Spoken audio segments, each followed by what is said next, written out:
I just want to talk about the negative symptoms of schizophrenia. And firstly, I just got to get through to parents. Firstly, is always be caring, understanding, and patient towards your son or daughter if they have this illness, schizophrenia, because it's extremely tough to put up with. And negative symptoms, I'll firstly explain. These are symptoms whereby certain traits or characteristics are lacking in the individual because of the condition schizophrenia. Now, examples would be, say, apathy or avolition, lack of motivation to get up and do things. They can also suffer from social withdrawal or sort of flat affect, which is basically flat mood. You can be quite lethargic with this condition. There's also, you can experience anhedonia, which is the lack of ability to experience pleasure. And lastly, there is one called alogia, which is poverty of speech. Yes, these are all negative symptoms of schizophrenia, and they mainly stem from the side effects of medication. But the fact is, you just have to get through to parents to be aware that you have to be patient and caring and towards your son or daughter. You have to understand that this is an extremely complex condition that your son or daughter is putting up with.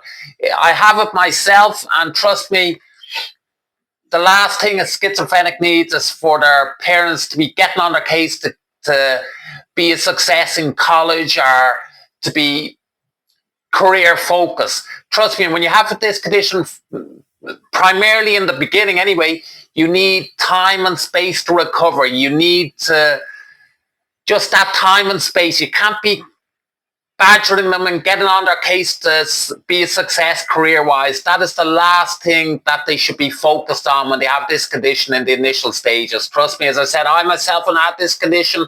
I have this condition, but I have been long-term unemployed because of this condition.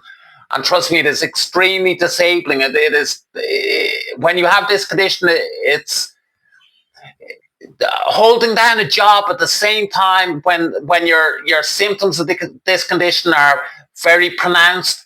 That is near impossible. Trust me, schizophrenia is so tough to put up with.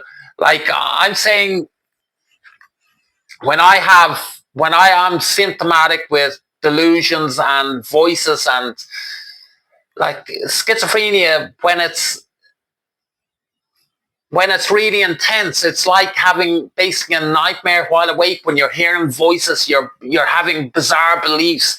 It's extremely traumatic and distressing. And you can fully understand then if you're having a nightmare while awake, don't think for a second you can hold down a job. Don't think you can pursue college and focus on getting a degree or any of that nonsense. Look, when you have schizophrenia, especially in the initial stages, you need time and space to recover. So just give them that time and space to recover. And if you want to give them any advice or encourage them in any way, just encourage them to engage in therapy. That's the best advice you can give them.